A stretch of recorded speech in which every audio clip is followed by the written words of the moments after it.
right when we go on, I lose it. All right.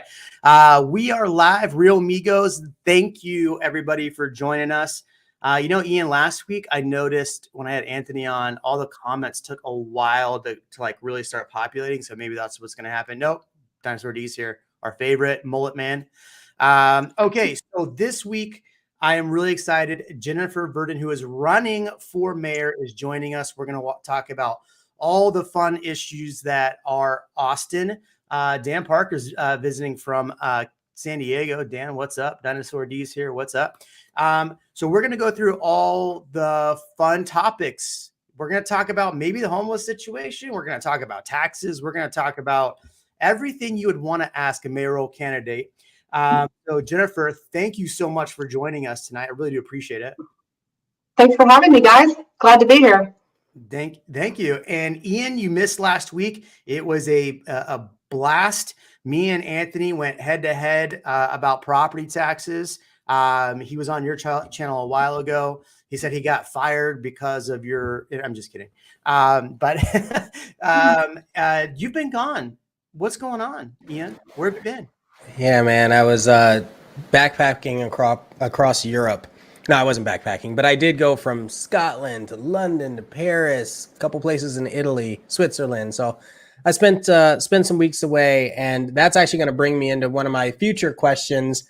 And I want to talk more about public transportation, but that's not right now. That's going to be later.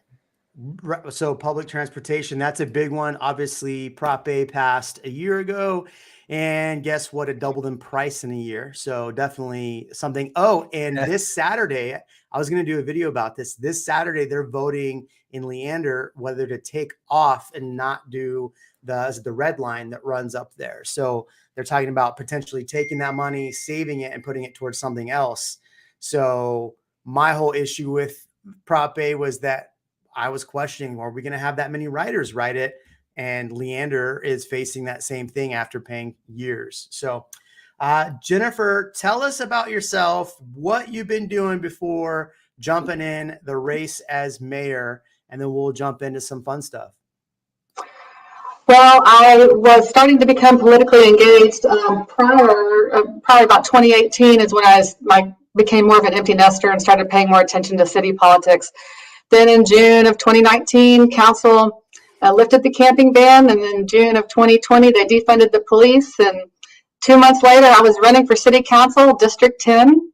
And, we ran a great campaign for 2.5 months to the general. And in that 2.5 months, we came within 587 votes of unseating a very well-funded Democrat incumbent in a 70% Democrat district. So that just reaffirmed the fact that there are even not just people like me, but also a lot of further left leaners care about the same issues that we all care about: cost of living, public safety, traffic, homeless camping. So here I am. We never stopped campaigning. After December 15th was the runoff, and just never let off the gas pretty much. I may have taken a month or two off, but we've been keeping track of the city goings on ever since. Interesting. Yeah. I would have never thought to reach out to you, except I got a text from your campaign, I think. And that's why I was like, oh my gosh, another candidate. And I looked and I was like, okay, well, let me look at her policies. Okay, fair enough. And I've asked for a long time, if anybody knows the mayor and has contacts, to have them come on. We'll bring anybody on. We've had the mayor of Kyle on. So that's how I reached out to you. You responded pretty quickly, and here we are. So the question really is, what are the major topics that you are, and as you're talking, I'll pull up your website here. What are the major topics that you kind of really want to dive into and fix running and becoming mayor? Should you become mayor? Sorry. I hope to become mayor. I'm pretty optimistic. I think we've got a serious path to win. First and foremost, I want to let everybody know that the voter data is there, and it can happen for people like me. It doesn't have to be one of my progressive opponents that takes the mayor's seat. But things that we really care about right now, I mean, number one, it's affordability, cost of living, getting this homeless camping crisis under control. and, restoring the morale of our Austin Police Department. Yeah, that was one of the things that when they did the defunding of the police a year ago or 2 years ago, one of the things that I noticed is they had shifted a lot of those funds into other things. And if you went through and looked at the funds for the other things, if they wanted to fund those things, I feel like we could have just funded those things without doing this, especially this year with property taxes going up. And I definitely want to get to you on property taxes. But, I know plenty of local police officers that are frustrated. I know a few that have left the force. What are you seeing with, the staffing situation with the Austin Police Department? Well, just the authorized budgeted positions. We're more than 200 understaffed right now. And if you reach out to some other, like the Greater Austin Crime Commission, they'll tell you we're over 300 officers short. Right now, where I think I heard today that we're at an over 10-minute response time. Wow. And, the goal for people like Greater Austin Crime Commission would be 6 to 8 minutes. So obviously, when you're in the process of having your home burgled or, any other problem you might be having on the streets, you can't wait 10 minutes for help. So that's the thing. It's just we're understaffed. The cadet classes need to be ramped up. We need to figure out a way to get more cadets through those cadet classes more quickly. But that's like a 34-week process right now, from them starting cadet class into finishing with their field training officer. So it's not a quick process. And the other thing too, of course, in Austin is, our attrition rate is over 15 officers per month. So we're dealing with greater attrition, and we're, also dealing with, we have a district attorney who is targeting good police officers, not just any police. So we have a morale problem. So we're having a problem recruiting qualified, quality candidates because good candidates are being recruited from all over the country. So, we're going to have to figure something else out, like financial incentives, and also working with reducing the animosity at City Hall toward the Austin Police Department, because there are other places these fine people could go work. They don't have to take this kind of abuse. Ian, this is the part where you jump in. Yeah, man. So I was curious if that was the only KPI, the only key performance indicator is the time to response. Are there other indicators that you're using to determine whether or not how many police officers we need in Austin? Well, of course, if we had greater staffing, then they would have more available hours during the week where they could do community policing, which would, of course, be outreach to the communities that they are actually working in to develop a more benign and rapport with the people that they're supposed to be working for. And hopefully that's just good for everybody. Right now, it's just putting out fires, and that's not good for anybody, and they're not creating relationships. I remember when I was getting my real estate license, there were police officers that, I don't know if it was volunteer. I'm assuming it was volunteer, or maybe I guess it was paid since during the time of day, but they would come and they would actually teach us safety courses. And I thought, man, this is great. And these are things that are, they directly impact people in the neighborhood and myself and my career. So it was wonderful to see that they would take the time to do that for us. Yes. 100% agree. They just don't have the staffing right now. So how many more officers do we need, and what does that funding look like? Like, does that make sense? Like, if we said, okay, we need 1,000 more officers, I don't know if that's the number, but how much more budget do we need for that? And is the budget there for it, I guess is the question. Well, we are currently budgeted for 200 plus more officers that we just need to get those positions filled. Then, some would say we're over 300 officers short. However, that just takes us back to about 2019 staffing levels. And here we are in 2022. Austin has grown since then.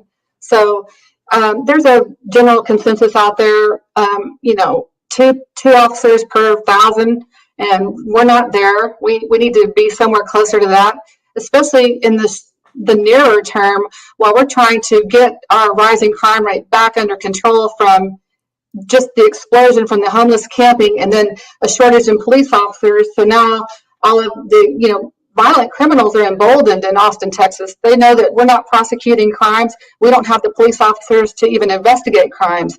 So we first need to get control of that serious rise in crime. And then we can start talking about, how many police officers do we really need and what is the budget for them? And of course, the budget's going to mean we have to be offering a salary that is enough to attract quality candidates or cadets to the city, because that's what we need in the city. We're a world-class city. We can't settle for any less, and we're paying exorbitant taxes, and we deserve the best. So Aaron has a comment here. I don't want to see more cops. I think cops are part of the problem.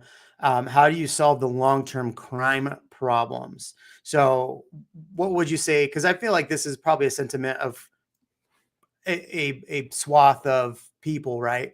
So what would you say, or what would your response to this be? Well, I think that's a common sentiment for a lot of people who, I don't know if they kind of have delved as deeply as we have into the problem. Maybe that seeing cops has a bad connotation to them.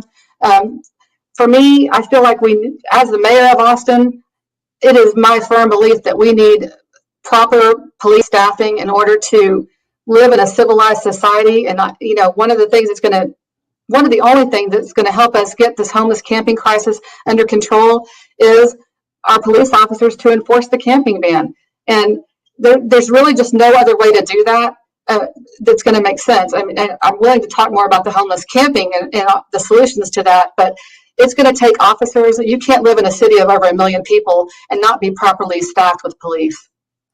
Yeah, and Dinosaur D says here, cops aren't the problem, unskilled cops are the problem. And his comment earlier was talking about, de-escalation tactics.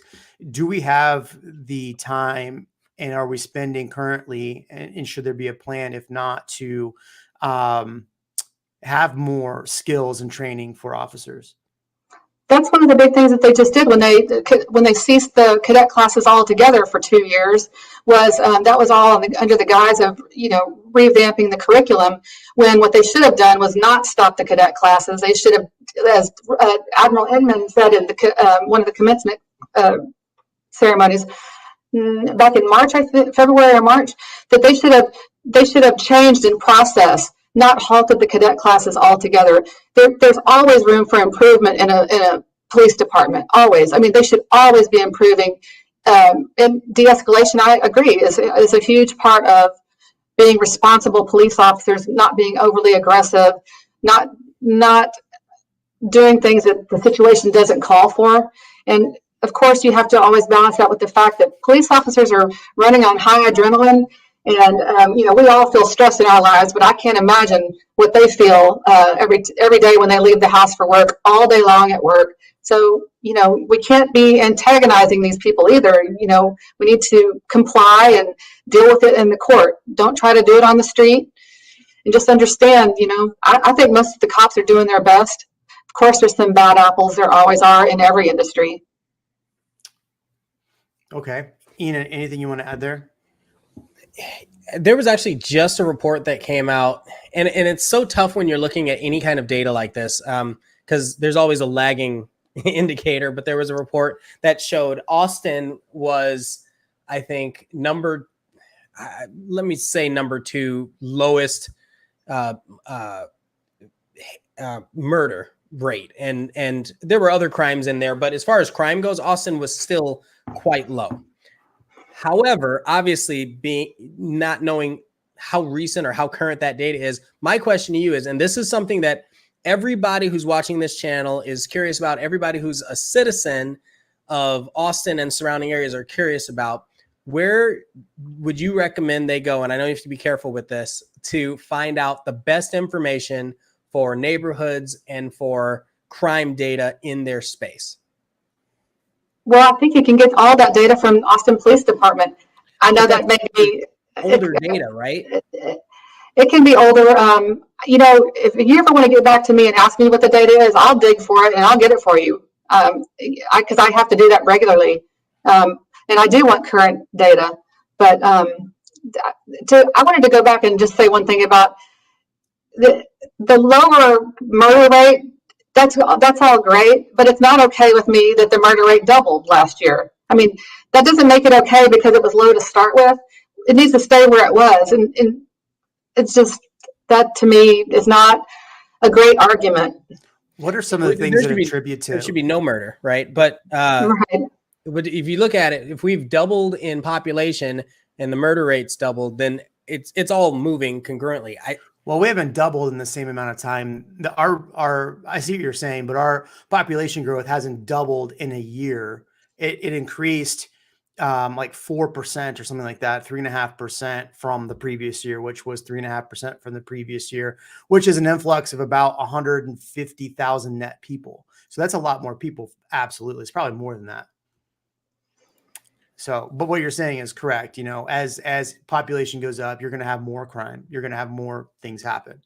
But that being said, we probably shouldn't have less police than more police. So as the population increases, it would make sense that you would want to increase the police force to help monitor, just like you'd want to add more ambulance services, more firefighters, more first responders. So it makes sense to me that we'd want to increase that. So yeah, so I'm complaining that my taxes went up, but there are more people in the tax base as well than there was 2 years ago. Well, and I'm just going to have to reiterate too about the homeless crisis.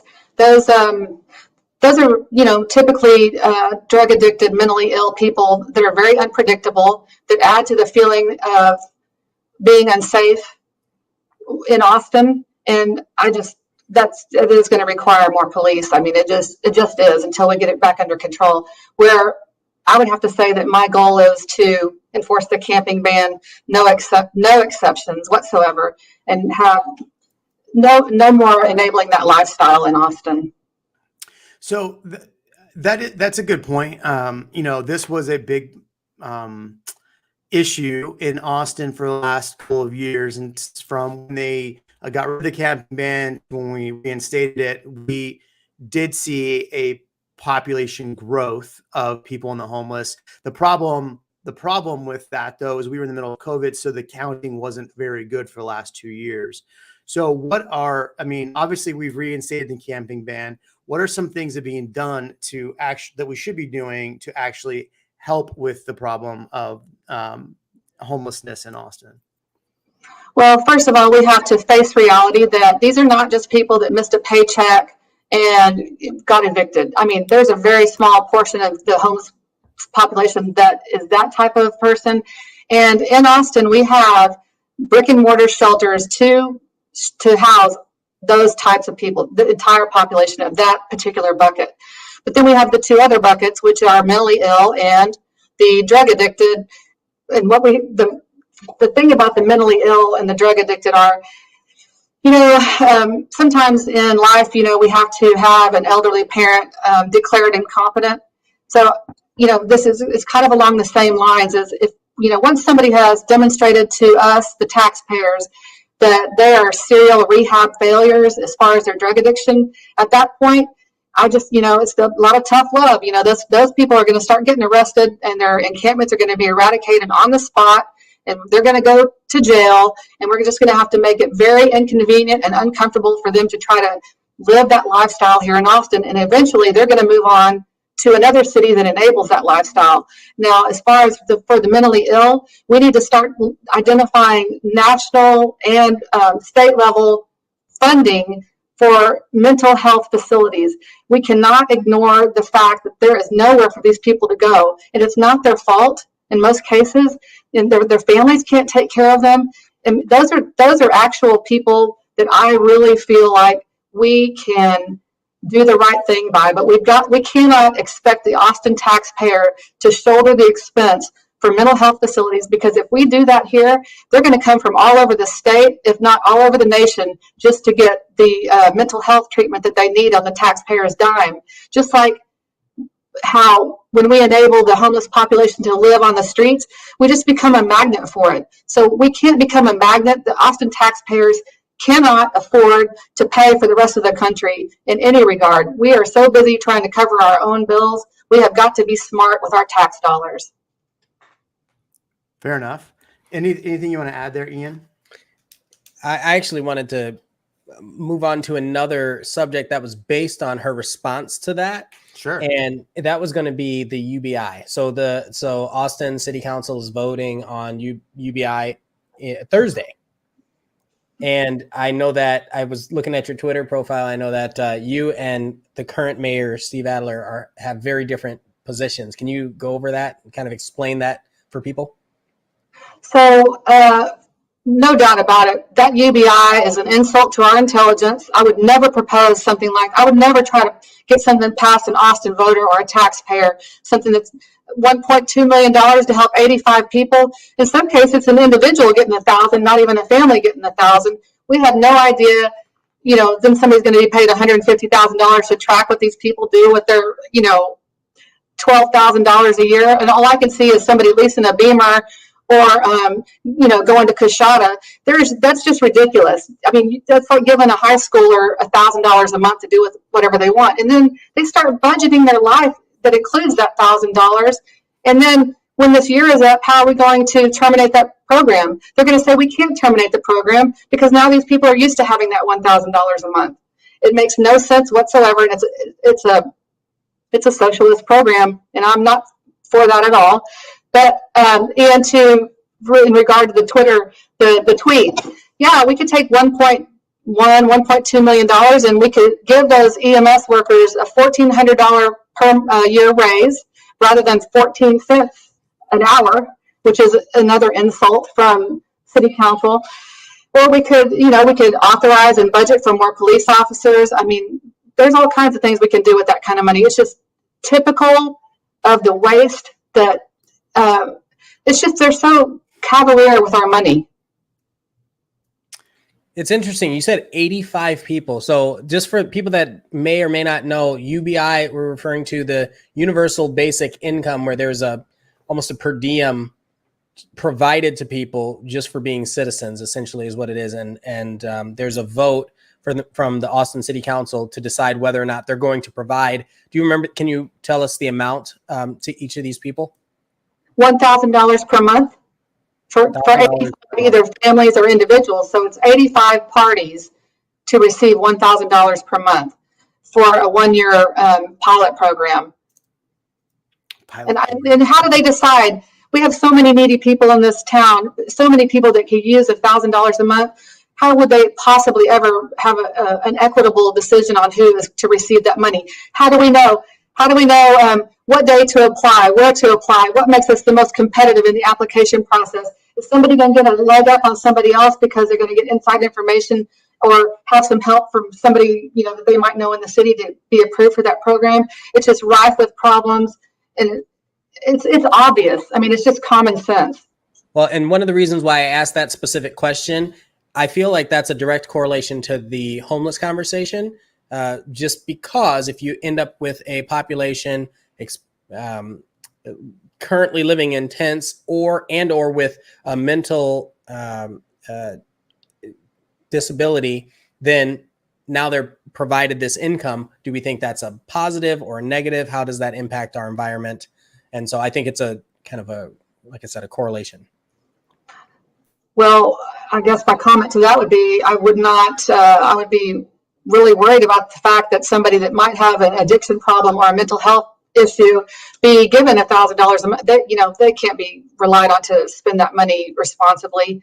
I think $1.1 million could do a lot to put homeless people in cots, in shelters where they're required to take drug tests and abide by the curfew and be productive members of society and look for jobs.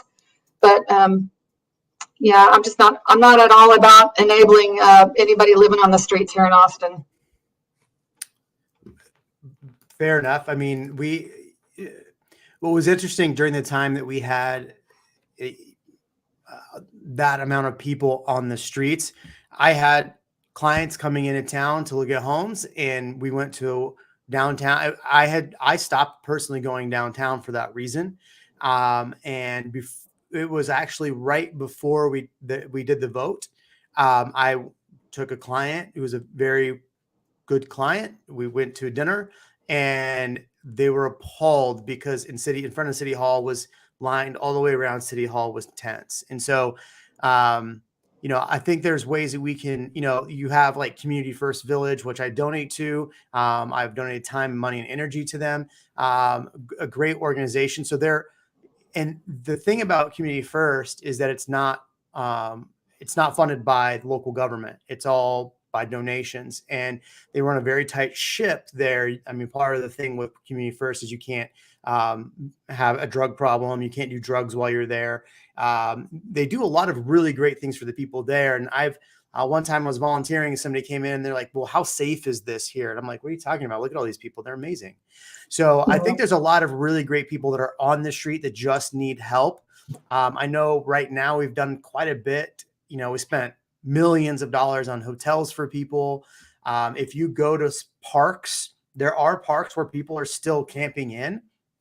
So the problem didn't necessarily go away when we voted, but it did create a problem where it can be unsafe if you're, a single person running through a park, and potentially there's an issue there. So I don't know the greatest answer for this problem, and that's why I was hoping to get some good feedback from you there. I thought I saw something today on KXN or something like that Adler was trying to get. I want to see it was 500 million and he was like 2/3 of the way there, 500 million to solve the problem.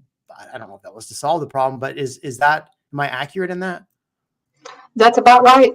Yeah. I mean, it's doesn't sound too good to me. I think we could solve that problem for a lot less. Like I said, if we're helping out people that are actually really homeless and they don't have a drug or alcohol or whatever, if they're not drugging and they're willing to live by curfews and drug testing and all that, if they want to live on the taxpayer's dime, then they're going to need to live in shelters, and they're not going to be, single family residents. They're not going to be studio condos like these hotels are.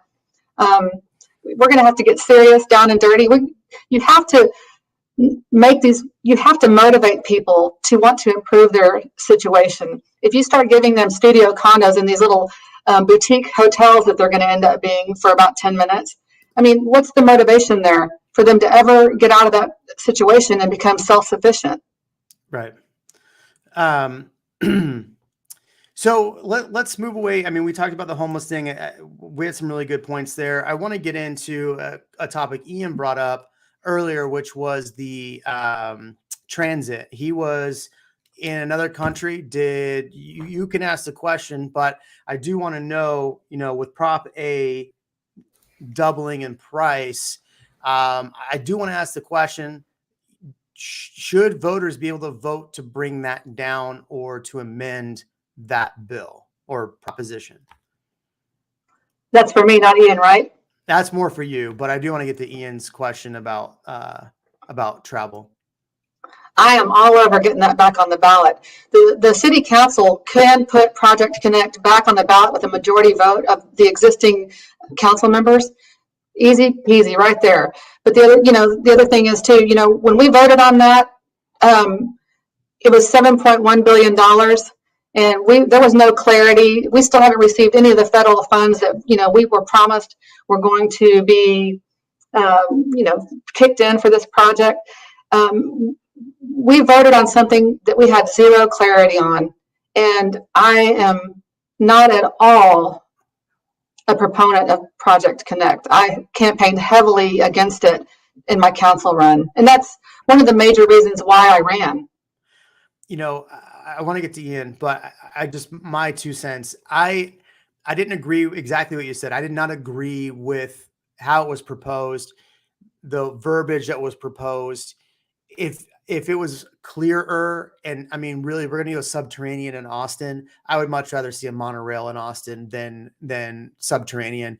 But just how they proposed it and how they kind of snuck it in on the ballot was a little shady to me, basically saying at the time it's going to be $300 a year based on a home that is valued at $330,000 a year. And that was the time when the median price was $450. So I'm like, wait, how is that's not honest. That's not being honest. And I made a whole video about this. So that was just my major issue with Project Connect up to date. So the median price now is about $650, right? What is it? $624. Prices should come out in a week for April. I imagine they will be over $650. Yes. So let me just put that into perspective then. Let's just say it's not the $300 a year. It's $500 a year for something that's going to be way more than $500 a year. We know it. And it's not even going to be carrying its first passenger for like 8 more years. And they're getting 300 and something million a year right now. Since last year, since we voted on it, it was immediately effective. So they're just continuing to, the whole thing is rife with complete and utter just not common sense. And this campaign I'm running is about common sense. I'm not sure that Project Connect is right for Austin. I don't know that Austinites and Texans are going to ever ride a train. I mean, how many of us see those empty trains going back and forth? It's a fixed embark, debark system. It's antiquated. And do I have 3 hours to get my toddlers on a monorail or even a train to take them to soccer practice and then walk a mile to the field? I mean, that's just not the way Austinites live. It's a pipe dream. You can't tunnel through limestone. I mean, Elon can tunnel through limestone. It's not ever going to get finished. It's going to tear the city up, and it's going to destroy a lot of iconic businesses and destroy a lot of the natural beauty that Austin is so famous for and why we're an attractive city. Man, you're making me go hard on Project Connect. I promised my staff I wouldn't do that, but it's how I feel. I have that effect. When it comes to Project Connect. I feel very passionate about it. Ian, ask your question, man. I've straddled you too long. So I mean, after this trip, this was country 32 for me. As far as countries and cities go, Austin, obviously we need help with our public transportation. And you said something about the transporting your kids to soccer practice, but I guess I'm curious how many people are in central Austin that are in need to do that versus how many people need some sort of way to get back and forth without having to hop in their car and sit on Mopac or I-35. I guess I just want to know what your thoughts are on helping this issue. Okay, so let me just get out my list of traffic. I have a list right here. But first I want to say it goes back to quality of life for me here in Austin and the way we want to live in Austin. If I wanted to live in a city like Boston or Chicago or New York, then I would move to one of those cities where, you can just get on a subway and you can ride wherever it is you want to ride. And it's all very, it was planned that way. The city was built with that in mind. The geographic area of Austin, Texas is too big for that. We're already built out. We like the autonomy of driving our own cars. We're a very busy population. We don't have time to wait to be picked up, take the ride, get off the ride, walk to wherever, and it's 105 out in August. I mean, you can't even ride a bike to work that takes you from point A to point B immediately without having to take a shower right when you get there. But here are some of the traffic solutions. I want to make sure and read these to you because they're real and they will work. But we have to have a city council who actually doesn't want to make us get out of our cars. I mean, they do everything they possibly can. I want to say something too about, but I'm not going to say what I want to say right now. Anyway, we can work with TxDOT to maximize the state investment in Austin state-owned roads. We can use technology such as the predictive light synchronization to improve existing flows of traffic. We can expand existing high-volume roads where possible. We can fill potholes. We can work with Cap Metro to ensure bus system and car traffic are better coordinated to avoid unnecessary congestion. Prioritize easing congestion whenever considering transportation projects. Those are all just common sense. And I can promise you every time maybe sometimes we're driving down Bryant Road, it seems like maybe the lights are synchronized. But now they've added so many pedestrian crosswalks where they can stop traffic in the middle of a block. That doesn't help traffic in Austin. It's almost like they're doing that on purpose, isn't it? To make people, I mean, look, there's been a lot of money the last 2 elections that I can remember that were for more bike lanes and more, foot traffic or bike traffic. So I definitely agree that I feel like you could have split that up and added more for,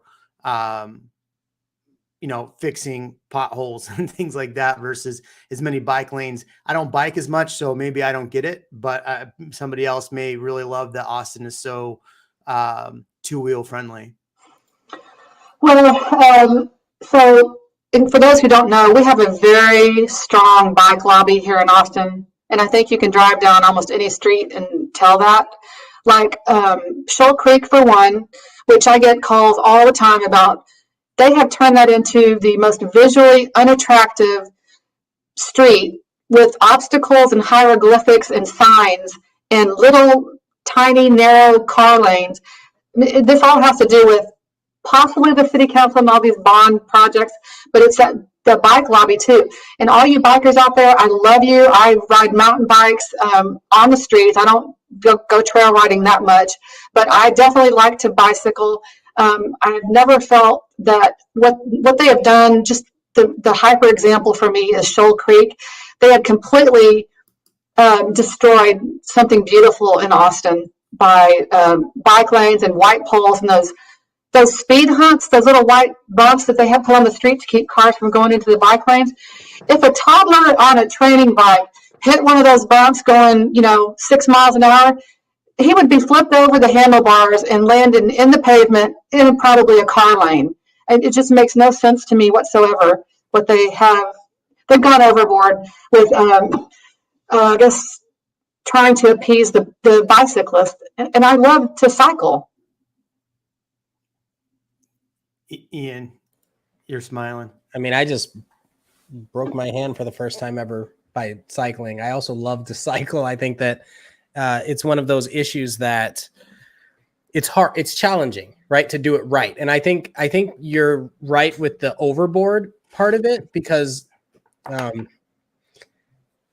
just looking at, like you said, the barriers in the roads, all the different signs, you're adding so many more distractions to the experience. But when there's such a deficit with public transportation, it's tough. And I want to go back to a point you made. You said that Austin's already kind of built out, not really built for that. Well, one of the cities that I was in was Rome, Italy. I mean, that was very built out. They still managed to have a subway built. You walk up with your phone, you tap it, you hop on the train, you go. Every 10 minutes, there's a new train. Like somebody can build this out. Can they do it well? I don't know. Can they do it based on budget? I don't know. But I think it's one of those things that someone should be able to tackle. I think the public transit, if it was done effectively, could help with a lot of the not just the traffic, but just people leaving their houses. People don't leave their houses at all anymore. It's kind of frustrating. Well, we do have a work from home. With traffic. No, we don't have the work from home thing. This is Texas. I mean, I still work with a lot of clients that are like, hey, I want to move to Austin. That's the thing. Okay, think about it this way. Think about if you do truly work from home and you want to go sit at Zilker Park with your hotspot and work from there under a tree or at the top of Mount Bonnell or somewhere and just have a good time doing that at a coffee shop, at Mozart, something, just being able to get out and move around. If you're 20 something, that is what you want to do, period. We have a lot of 20 somethings in Austin. I think a lot more 20 somethings than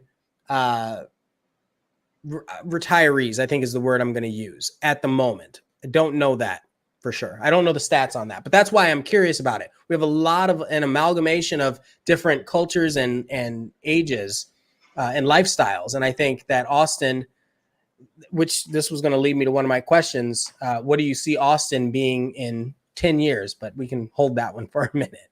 What do you Well, want Austin to be in 10 years? Are we going to be weird in 10 years? Are we weird now? I want to get to that question. I want to get to taxes. We said an hour, so we might have to go over here.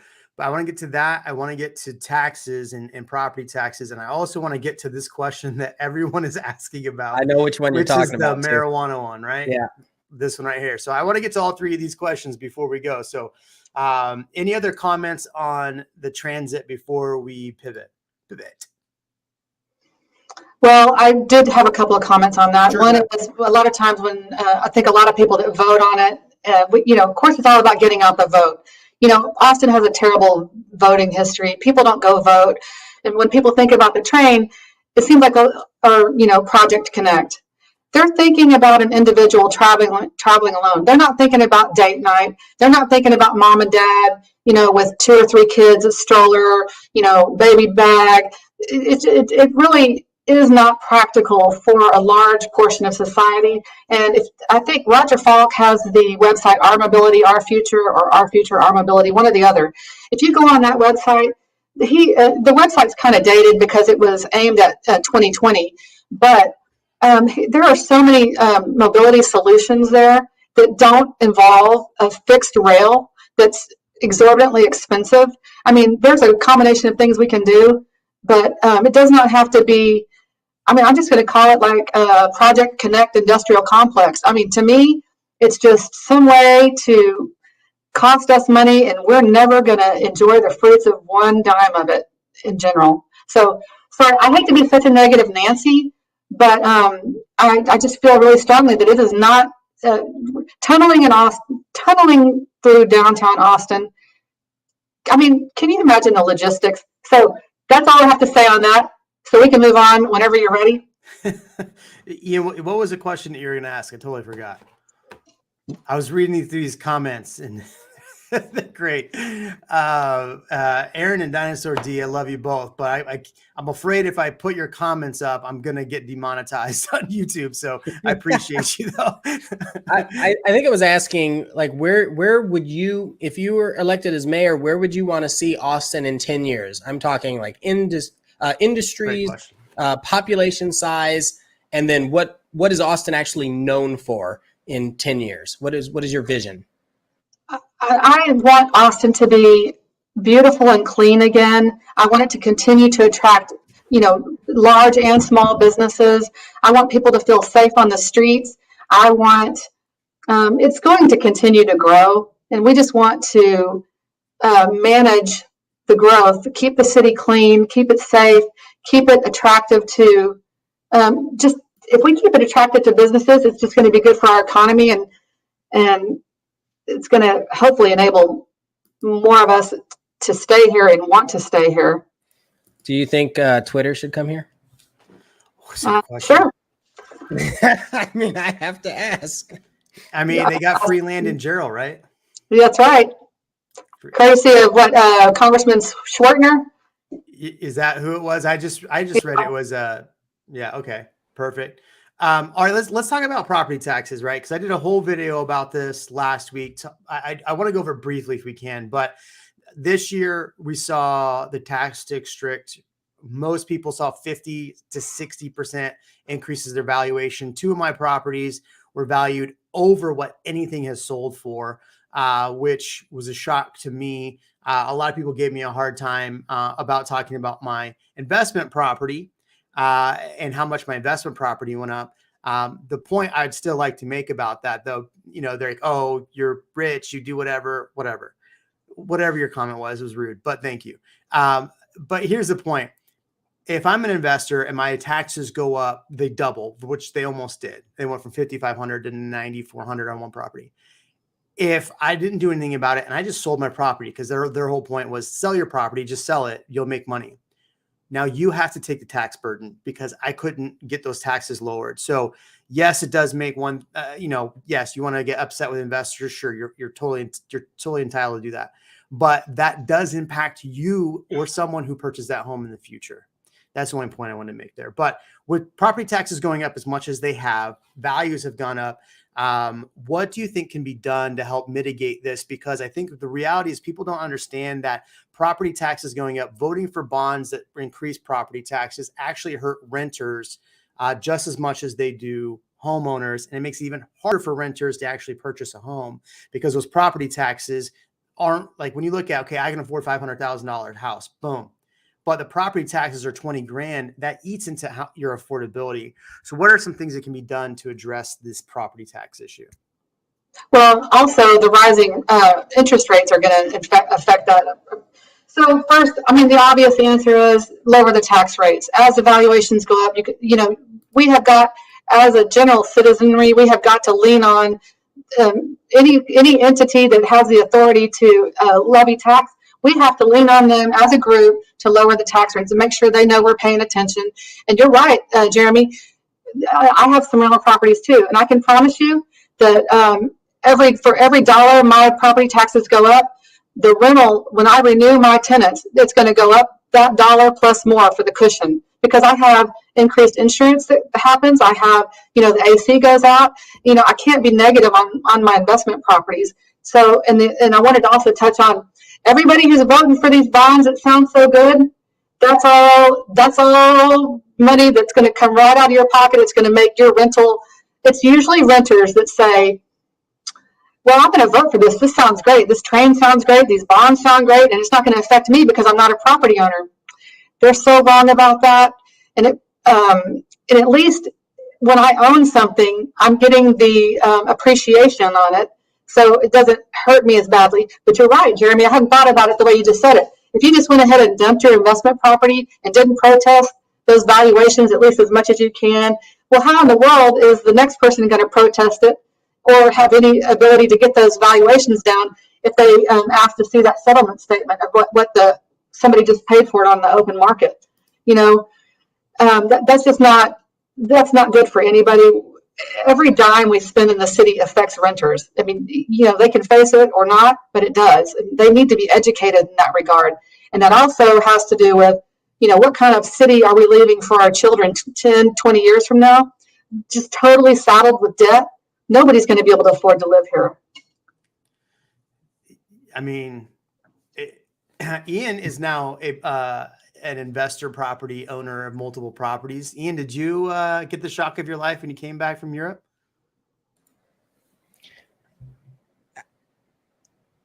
Taxes are a hard conversation. It's a tough conversation, but I'm in a different situation than a lot of people. We're dual income, no kids. Although boarding the dogs was $2,000, crying out loud. What? Anyway, so but this goes. So I feel similarly to knowing that such a large portion of our property taxes go toward schools, and we don't have children. But I understand that there's so many other ancillary benefits. I'm not arguing that. It's just you are absolutely right, Jennifer. I think many renters, that especially youthful renters that haven't experienced a lot of life and moving and owning a property in the past, may not understand what the impact is on the people that do own these properties and how the taxes work. And I also agree that oftentimes that is what is driving a lot of the vote. It all boils down to education and clarity. Clarity is such a big word in the political arena, and that's why I asked the crime question. That's why I asked about the population. I mean, the clarity for so many things. Prop 8, the whole reason for the transportation conversation was due to a lack of clarity for people. The UBI. My original intent in asking that question is to have you open up some clarity for me. 85 people or 82 people. That's not what it said, or not what I saw. Like all of these things, the clarity helps us understand why we should be voting every direction and educating ourselves on what's happening in our city and what it'll look like in 10 years. Well, it's never been more important than it is today for actual Austinites need to start being politically engaged and researching each and every candidate, not resting on some preconceived notion that they haven't researched. because it's more important than ever that people start voting every single time like their city depends on it. Because this is not your benign, City of Austin City Council from 20 years ago when, we were just kind of limping along. Nothing major was happening on the city council, maybe once a month or a couple times a year. Now it is every week. It's like it's smoke and mirrors every week. They'll distract us with the next UBI thing coming down the pike from what was proposed last week. So it's just become really important for people to become engaged, research candidates, and vote. That's the funny thing when they were talking about, it was months ago that the city was talking about, we're reducing the property tax here, but we're raising it over here. And so they're like, look, we're reducing taxes, but it was like a bait and switch. It wasn't actually going to reduce taxes on homeowners. And as we saw in the conversation we had with Anthony, property taxes are really high. And so, and his whole point was that you need to go to those meetings where they're talking about where they're going to spend all of this great luscious money they're getting from raising property taxes, and say, no, I've had enough of you wasting money. So he said those come out in July. Last week on the video, I said where you can go to get, I think it was like, I'll have to look at the video, but there's a website you can go to look at the dates for those meetings. As far as the marijuana question, so I don't want to dwell on the tax thing because we did it pretty heavily last week. I mean, you weren't on here, but I appreciate your answers. Let's talk about the marijuana thing. I didn't realize how big of a deal marijuana in Austin is. What are her thoughts? I said my thoughts. Oh, you don't want my thoughts on it. What are your thoughts on the marijuana laws? Do you know what they are currently? I hope so. And then I guess people are asking if we should legalize it. I don't know. So this is about the is it Prop A? Yeah, what we're dealing with right now, the no-knock warrant and the marijuana.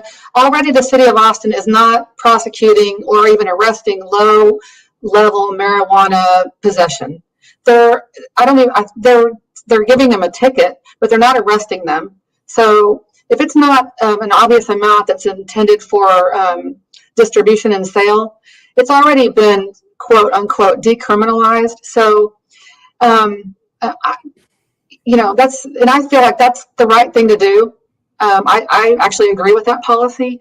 And I don't know what else to say on it. I think already that it's being handled in a pretty good way. I don't think that anybody's lives needs to be ruined because they had a joint on them. The horror stories we hear when people's lives are ruined because they had one bag of pot in their car. I mean, of course, that's just unacceptable, and that's not the kind of people that we are. So I'm actually happy about the direction that's gone. Do you think, just maybe it's an off-topic question, but do you think Texas will ever legalize like California and other states have? Well, I don't know that they will, but you have to think about, there's a lot of taxes that could be collected there, and then we'd have a whole lot, when things are on the black market or not above board, I feel like, obviously what I'm trying to say. The problem is a lot of people feel like marijuana is a gateway drug, and I respect that. They think that they may not have ever smoked pot in their life, or maybe they did, and maybe they were afraid it would be a gateway drug for them. But I have a hard time thinking that a plant that grows out of the ground that God gave us is something that we need to, I'm real torn on it. Because I'm a mom. I have a 27-year-old and a 29-year-old. So I kind of got through all of my kids growing up, and everything was fine. So, but there are a lot of parents that are, they have young kids, 10 years old, and they're worried about any kind of drugs, and just like I was. So it's just a tough topic. Yeah, I mean, as far as legalizing marijuana, and the comments are getting pretty good here. We're Will Texas do it? I don't know. Taxing it. I mean, if you want to pass road bonds and things like that, there you go. I think my only problem with it is just, you walk on the street and you're getting big puffs. I don't want puffs of cigarette blown in my face, just like the same thing. I don't want the other stuff blown in my face. Go for it. Do what you got to do. Have fun. But I just don't want to be hit in the face with it when I'm walking down with my 9-year-old. That's my only thing. But well, I think like in, I want to say this, maybe in San Diego or Colorado, they have certain kind of rules where, you can only do it in your own house, or I don't think you're allowed to just walk around in Silker Park and do it. Anyway, that's not part of my platform. That's just it's a personal opinion. Add it to Jennifer's platform, marijuana. The real point I wanted to make with that is, we need to be reducing taxes everywhere. And that might be a place where we could actually have more tax revenue, because people are going to do it anyway. I mean, we already know that. There's not one person, well, maybe there's a few that don't smoke it because it's illegal. I mean, how many really don't smoke it because it's illegal? I don't know the number, but I just, at least mostly they're not driving around. They're at home, petting their dog and eating cookies. I mean, it's, I mean, I think it's just, well, you know what I mean? I don't know what to say about it. I think we got that topic pretty nailed down. Ian, did you have any other questions? We're almost at an hour. You don't want to hear my opinion on that one. I do want to hear your opinion. Oh, I do. Go ahead. I feel like anything that alters your persona is a drug of some sort, just about anything, right? And I feel like alcohol and marijuana are the exact same in my mind. I don't touch any of it, but that's because I know myself and I know that I can't control how much I do something. And I've seen alcohol, marijuana, cocaine, heroin, everything destroy the lives of close relationships. And I just, but if you're going to do something in your own house, you should be able to do what you want as long as it doesn't impact people and cause society an additional burden. But then it goes back to, well, how many people would, if this was, it doesn't matter if it's legal, right? I think I'm going to agree with you, Jennifer, in at least, or maybe it wasn't Jennifer. I don't know. But if it is legal, at least you can assume some sort of income from it. And people are going to do it anyway. And I also believe that we should have our freedoms, our personal freedoms to do what we want with our own bodies. Again, as long as it doesn't impact other people. And so it's a tough one. It's a tough one. I think that Texas should legalize it, and it doesn't matter to me. I'm not going to touch it, but there are a lot of people that are doing it anyway. Texas apparently needs the money. Austin apparently needs the money. They have Eeyore's birthday party every year. They have all these other events where they do, like, I don't understand what the actual the law is preventing. There's no point. We should just legalize it and get the income. There we go. I think we got that topic pretty well nailed down. As far as the rest of your plans and major issues on here, we hit a fair amount of issues here. What are some other things that you really want to address that now that you have the time to actually address them on the show? Oh, the list is so long. We have so many things, but it's affordability, but it's public safety, it's traffic. The list is pretty obvious. Then we have some things that are kind of, they're important also, like saving our precious green spaces, like Muni. That's something that, of course, we can work on hopefully and be successful at. But it's getting property taxes down. That's the most imminent issue right now. But then, you have the public safety and the homeless camping too. Those things are urgent. And we just need to take a common sense, realistic approach to it. As you can tell by the way I speak, I don't mince a lot of words. I plan on running a city government completely transparently. I've there's never going to be a time when we're going to cut off a citizen's testimony because, he only had 1 minute. If he has 3 minutes worth of things to say, we need to hear it. Council doesn't need to be rolling their eyes or acting dismissive when a citizen is up giving testimony. They don't need to be making their decisions in a back room, back channeling, even prior to the city council meeting. I mean, we need to have real deliberative thought and discussions on that dais, and not come to that dais with preconceived ways that we're going to vote because we made a deal in a back room yesterday. I mean, the city of Austin and the city council is, in my opinion, out of control, not serving us well in the way that we expect elected officials to serve us.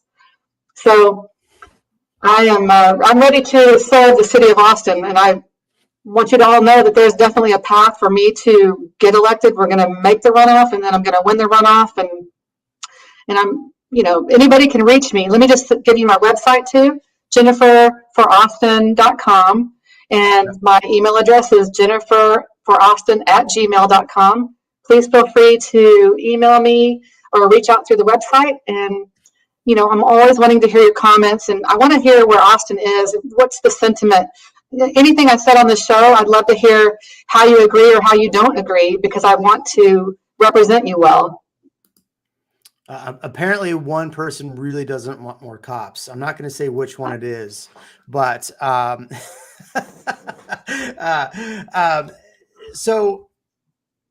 I think a lot of things you said make sense. I think, Ian touched on it earlier. The biggest problem I have, and I'm sure I'm not the only one in this boat, is that I want clarity on, okay, if my taxes on a property go up $4,500 a year, where is that money really, really going? And I feel like the meetings where those are held aren't very well advertised. Why would they want people to show up when they can just pass whatever they want and spend money on whatever they want? And I'm really wanting more accountability on where our dollars are spent. If you're going to take my money and raise my property taxes, I want to see that it's actually improving the city, not being put in a slush fund somewhere or paid for trips to Cabo or something. I want actual accountability, and I'm definitely not the only one. Ian loves accountability. He's got spreadsheets for everything. He loves accounting. You're hired, Ian. I've got too many jobs already. My response to that would be the city of Austin doesn't need to take any more taxes in. They already last year I think they got another $35 million just from new development. I mean, to me, I would never say it's okay for you to take one more tax dollar from me. They already overspend. You're right. They have zero accountability. We never get a report after the fact on what the project was. Yeah, we need a fine-tooth comb through every single expense that goes through the city of Austin. And you know what? There's a lot of stuff out there that probably needs to be sunsetted. And, we don't need to keep doing things just because, well, that's the way we've always done it. Not with Jennifer Verdon as mayor. We're fixing a clean house. And we're going to get this under control, expenses under control. We're going to get the city cleaned up. And we're going to quit virtue signaling. We're going to get back to core municipal services. Sorry, Ian, go ahead. Jennifer, there was one of your platform items was no new taxes tax rate. I saw that and I was like, okay, I need to know more. I need to know more about that. Do we have time for you to explain what that is and for how long, and just give us some information? No new taxes is exactly what it means. And they need to reduce the tax rates. I mean, with these, just everywhere they can, including they can reduce rates at Austin Energy for water, for all those fees we have on our energy bills. The property tax rates need to come down because the valuations have gone up so high. They can reduce those rates down. They don't have to increase the rate. They increase it every year. They should not do that, especially this year. And we had Project Connect that increased our city portion of our property taxes by over 20% effective immediately. I mean, and we have recapture, which, it's been a big deal lately, where Robinhood, where we're sending $710 million back to the state, and the AISD budget is less than that. So we're sending $710 million to the state, and they're, somehow divvying it up among the rest of the state. So recapture is also something that needs to completely be addressed, and that is something that I will definitely focus on as mayor. I can't take care of it at the city level, but I can certainly use my influence as mayor of Austin to build a coalition and get that formula reworked so that it's more equitable for Austin taxpayers. That's, as a parent whose child goes currently to AISD, and next year, my son's 9, he will not be going to AISD. We're going outside of AISD for many a reason. But the biggest problem I have is that our taxes, you're right, 700 plus million going back to the state when this was heartbreaking for me a while ago when I really started doing video. One of the principals asked me to go to Brook Elementary and see what they were doing at Brook Elementary and try to help them get awareness that they were losing budget and potentially we're going to be closing Brook Elementary. So I went there, talked with them, met with some students, met with the teachers, and I did a little video on it, like, hey, like, this isn't okay. We really should be funding these, because what was happening is people on the east side are now having to bus their kids even further away. And it was a very unfortunate situation. And now they've closed those schools, they've closed other schools. So we're losing budget. And now there's 250 positions that haven't been filled at AISD. They're not going to fill those. They're going to have to, they're saying shuffle, but virtually fire people because they don't have the budget anymore, because people like me are taking my child outside of the school district. You get mad at me all you want at that, but my child's going to learn, and my child is not learning currently at AISD. He is a year behind. COVID was part of that. There we go. I just got demonetized. And a lot of but we went to an online system in class. It does not make sense for my son to learn on a computer in class. He should be learning to write, read, all of these things. And then some of the things that we do in school, we could have robotics weeks and stuff like that, but we have other stuff that I think is a problem where we should be focusing on learning. And so for that much money being taken and given back to the state, I want some damn accountability for it. Right. I hear you. I think next year we're on track, unless they adjust that formula, for $860 million going back to the state. That's a lot of millions. Jeez. But where does it go? So when they recapture, where does that actually go? I mean, it goes back to the state, but what do they do with it? Well, the state is responsible for disseminating the money more equitably toward lower income or less fortunate ISDs. But you hear rumors of, boy, there's some mighty fine stadiums down in South Texas. Where sometimes, here in Austin, some of our stadiums don't even have lights for, nighttime lighting. So it's when they came up with Robinhood and recapture, Austin it made sense. We were the capital of Texas, and, we're here with the capital and all that. But, coincidentally, our housing market is insane, and it just doesn't make sense anymore. The fact that it's gone on this long without being addressed. My main opponents have had a couple of decades now to be addressing things like this, and they're going to give us a lot of reasons why they haven't already taken care of it. And all of a sudden, they're going to be real interested in it because it's a really big deal to Austinites right now. And also, are we getting ready to be done here? I wanted to make sure. Yeah. I want to make sure and tell everybody something. If you like what you hear here, it is imperative that you go to jenniferverdon.com and make a donation. It is crucial at this point in the campaign season to fundraise well, and it's in every dollar matters. So, thank you. Does it go to a slush fund? My campaign contributions? I'm just kidding, because they're talking about slush funds in the. That's just mean. Yeah, so here's her website. If you do want to donate, you can. So with campaign finances, how much can someone, what's the limit someone can actually donate without having to a PAC to send to you? So in the city of Austin, we have a very low level threshold. It's $400 per person, or $800 per couple, or $400 per every adult child in your home. And that's for each cycle. So we're in the general cycle now. So that election's on November 8th. Once I make the runoff, then it's a new cycle, and you can contribute another $400. You know, Awesome. Elon Musk is worth 9, then something like that, right? Yeah. He's got a lot of Yeah. kids. Better Yeah. win his vote. Yeah. So that's actually, so before we go off and get off here, I know I told you an hour, but sometimes I said we sometimes go an hour and a half.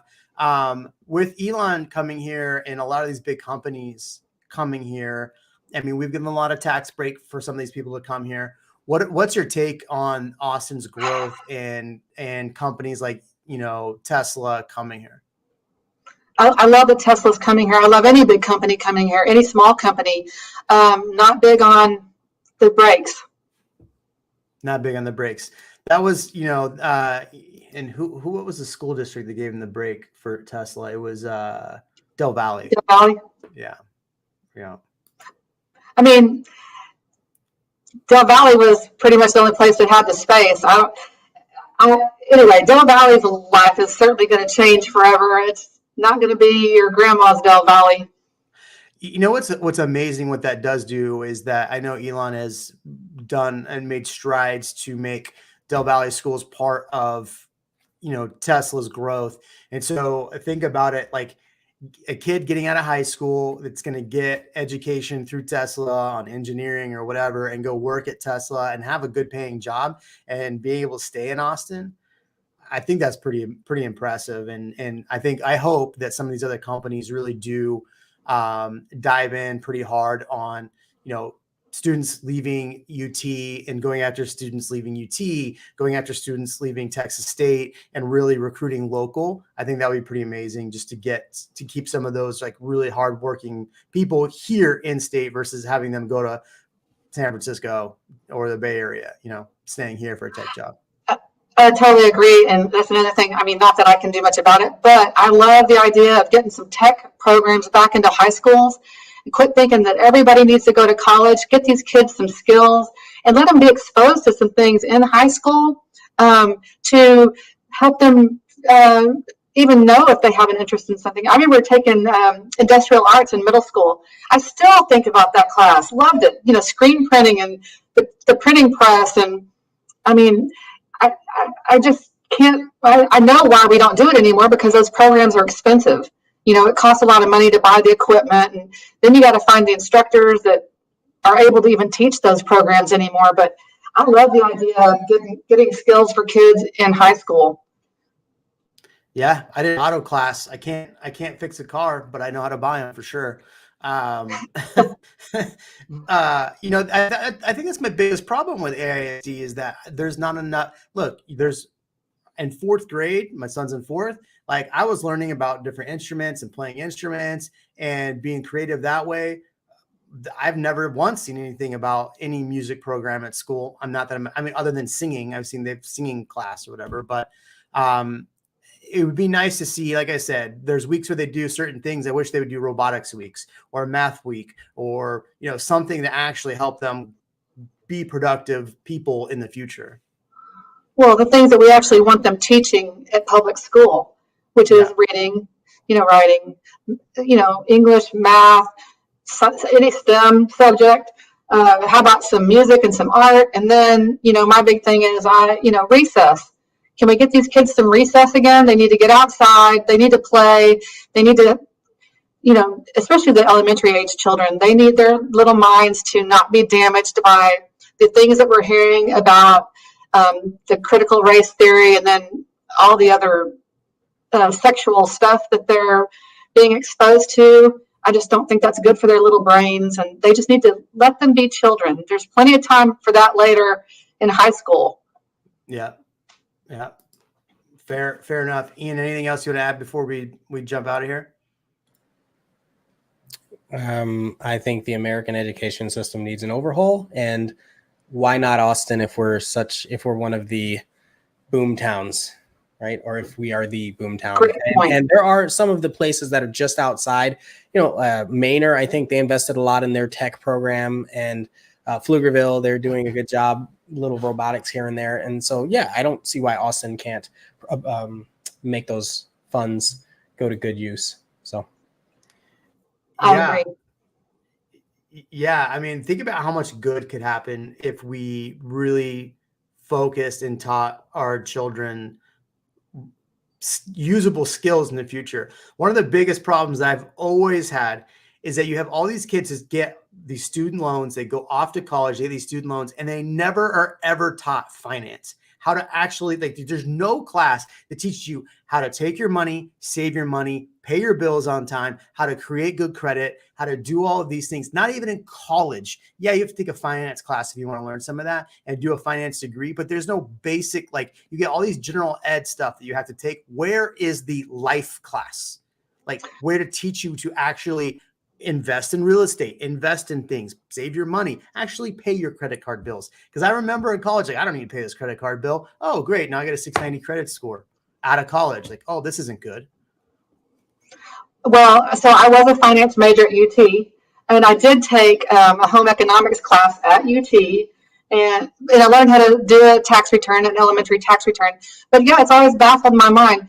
Why is there not a unit of home economics and checkbook balancing? I know kids don't even balance a checkbook anymore. They just keep using that debit card until it goes to zero. They don't do anything anymore, but they need those basic life skills. And then, but a lot of people would argue, okay, that's the parents' responsibility. It is, but I think that type of thing is something that it would be awesome for kids to learn in school. Plus, it'd be interesting to them. And then they would realize they had control over their finances. It wouldn't feel like something so foreign that they would never be able to understand. It would create little investors. Once they understand a little bit about how money works, how interest is, that kind of thing. And I think Dave Ramsey has a curriculum that he sells to high schools to help teachers teach personal finance to young students, which I love Dave Ramsey, so. He's not realtor friendly anymore, I guess, right? I tried to become one of his preferred providers one year. Yeah. And I wrote this great thing about myself, and they told me no. So, yeah. I don't really think he's working at it as hard as he used to, but he was good back in the day. Yeah, for sure. Ian, anything else? To work as hard because he did his finance as well. He did. That's right. He's got his kids working for him now. Well, cool. Thank you, everybody. Thanks for joining. We're gonna get out of here. Jennifer Verdon for Mayor is the website. If you want to, yep. No, it's Austin. Jennifer for Austin. Jennifer for Austin. If you want to go to her website and donate, I appreciate her. If you know the mayor and want the mayor on here, tell him to come on. We'll bring him on. Maybe we'll bring Jennifer back for a town hall. It'd be fantastic. We will catch you on the next video. Jennifer, thank you so much. Thank you so much, guys.